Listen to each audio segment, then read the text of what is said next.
Hello everybody, it's me George, and today I wanted to do a video for you guys talking about Beltaine actually, and I kind of felt like I need the opportunity to talk about this video. Before I actually begin, there is a nest underneath our kitchen of starlings, which is very perfectly adequate, it's perfectly suiting and fitting for Beltane. But bless them, they do get a bit noisy. So if you hear loads of like, ee, ee, ee, that's my starlings. Bless them. And you know what? I actually love it. I love them being there. They make a racket. You just shut the kitchen door and you can't hear anything. But they're just casually resting in the actual building underneath the kitchen. They've made their little nest. You see them every morning, bringing things back and forth, and they stand on the windowsill when I like chat to them, when I have my coffee.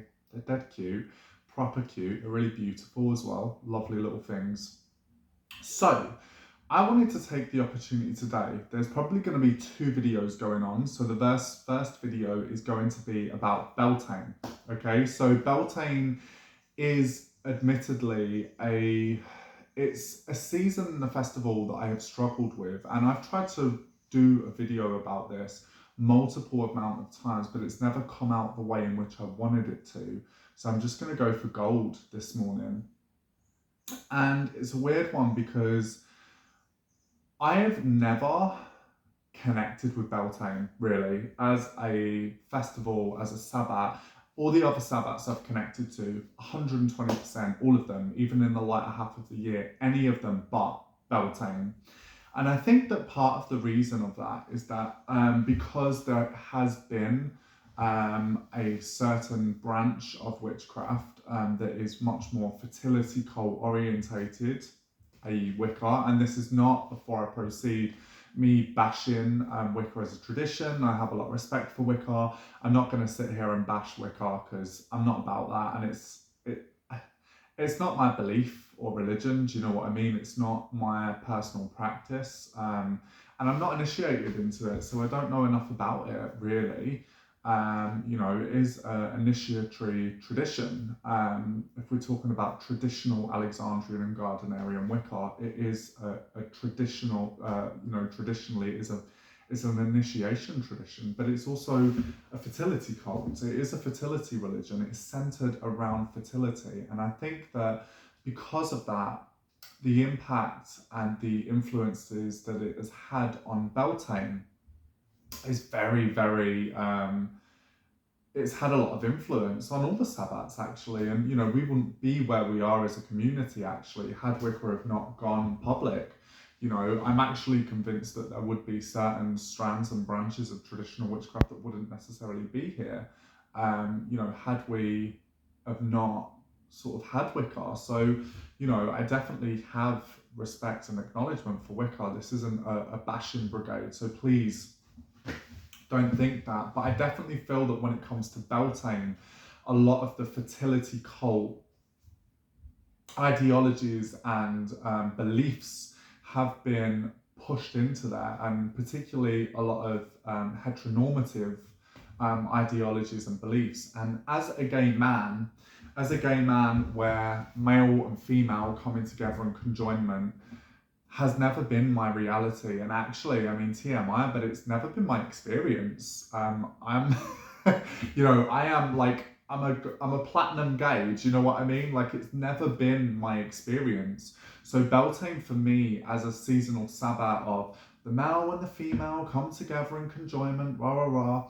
And look, there's nothing wrong with that. Do you know what I mean? I'm not going to sit here and be like, blah, blah, blah, and use that as a way to bash it. It's really not. It's really not at all. It's just that me personally, and it is personally for me as a gay man, is something that I've always really struggled with, and the concept of people saying, oh, well, you could do a thing where you could be the woman and the man could be the woman. And I'm like, well, no, because I'm not the woman. I'm a man. Do you know what I mean? And I'm with a man, so this isn't relevant to me. And I think actually doing that it's still pushing those ideologies onto yourself that you don't necessarily correspond with and you don't necessarily correlate with. And here's the thing, when we talk about Beltaine, I think for me it's the aspect of polarity and gender. I don't necessarily see them as polar opposites. I actually see them as the same thing. Within every male, there will be female energy. Within every female, there will be male energy. We are literally of each other. And, you know, for me, a belief that may be quite polarity gender based isn't necessarily something that I just don't really resonate with personally. And again, this is a personal thing. This is an overall statement thing. But as a gay man, Beltane has been something that I have struggled with in terms of that aspect of the male and the female coming together and things like that. And that symbology is powerful, you know, don't get me wrong, and I'm not disputing that. We see that in folk magic. We see a fanny stone and a cock stone, and they're put together and they will bring about creation, wishes and things like that, that there is power within that. You know, there are covens that will mix seminal fluid and vaginal fluid together and call it literally the fluids of life, and it will be used to birth things or to create things. So I'm not disputing the power behind that, but I think for myself personally, and I can't stress this enough, I am speaking personally, as a gay man, the concept and the ideology of Beltane is something, you know, in terms of the heteronormative aspect, it's never been my experience, and it's never been something that I've fully connected with, guys, at all. Do you know what I mean? And so I think this Beltane, for me, one of the things that I have done that I've found incredibly rewarding and connecting is work with Beltane in an ecstatic sense. Work with it not as a polarity-based gender opposite sense, okay? And if that is what gets your rocks off and what does you, nothing wrong with that. You do you do you. You do, sorry. But you know, you do you. If that is what works for you and that is what gets your socks off, and you know, you're like, woo, yeah, I love this, go for it. It's your own personal practice, and by God, there is nothing wrong in that. But for me personally, that is not something that I really connect with, nor have I ever connected with at all. You know, so this Beltane for me was about acknowledging the ecstatic aspect of Beltane, the aspect of Walpurgis Night, the 30th of April, the night before, the idea of the witch flying out with the fairy host to Brocken Mountain to conjoin with various sprites and devils and fae, and also to connect with the devil, to connect with Old Horny, with Robin Goodfellow, as a time of connectivity, as a time for out of body, for fetch flight. The ecstatic element of that is something that I have deeply connected with. And I think for me personally, as an old craft witch, and also as a gay man, Walpurgis Night is something that I connect with so much more. Now, don't get me wrong, I do Beltane and I love Beltane, but this year, for the first time this year, my Walpurgis Night ritual and my Beltane ritual, amazing, because I saw it differently. I didn't just see it as just male and female coming together and blah, blah, blah, because it's not my reality. Instead, I focused on the ecstatic element of it. And not only that, I love plants. You can see, I've literally got plants growing like as we speak. Like it's ridiculous. I mean, these are going to be made into a tincture, but plants are a huge integral part of my practice. And actually just my life. I love gardening. I love going out and gardening. I love planting flowers. You should see the flowers we've got going on in the back garden. It's beautiful. But you know, the aspect and element of things growing and growth and life coming to the land in that way, you know, and I think that a lot of the time we as a society of humans forget that actually homosexuality is found in nature. It's completely natural.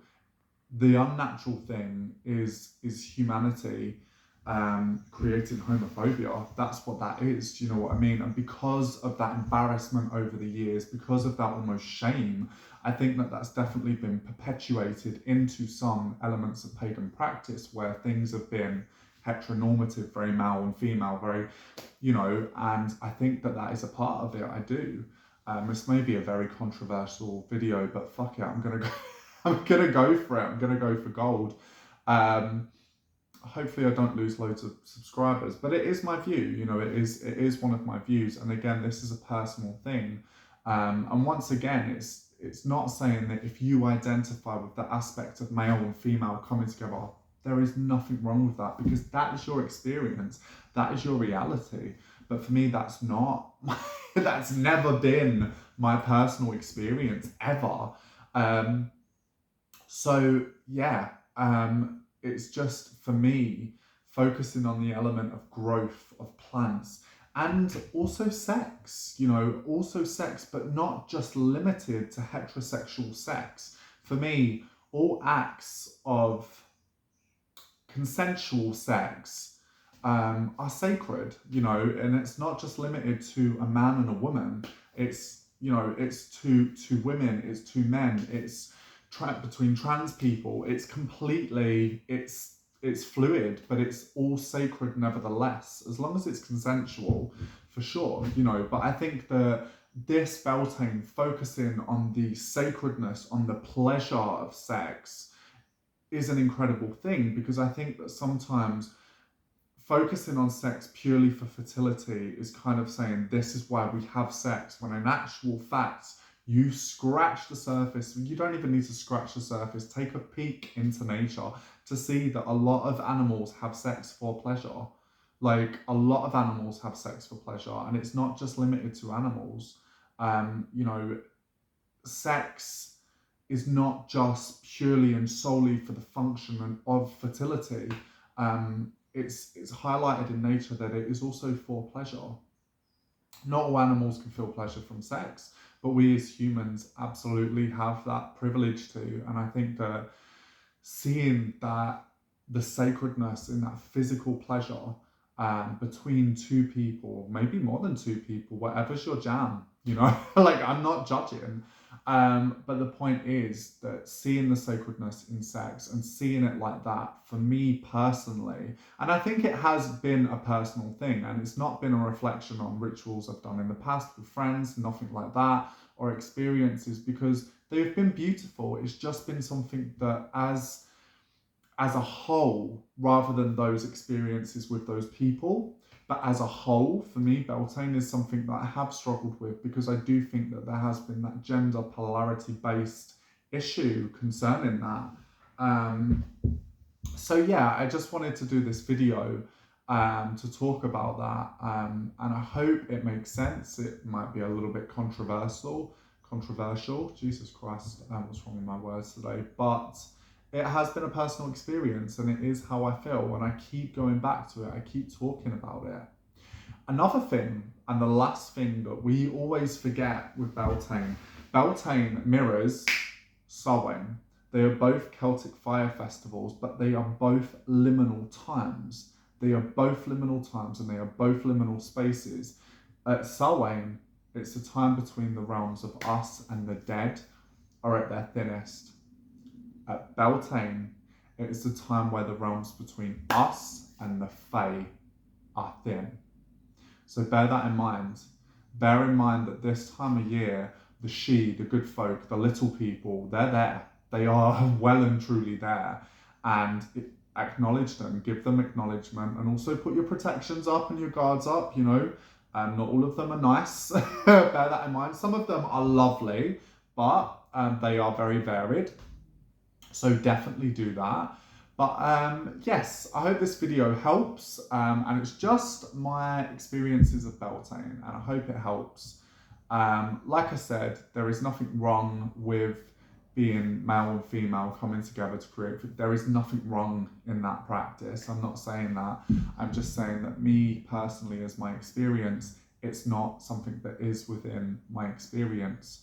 And it never has been. And maybe it's an overshare, you know, but fuck it. I'm going for gold. Anyway, I hope this video helps. Over and out, and peace.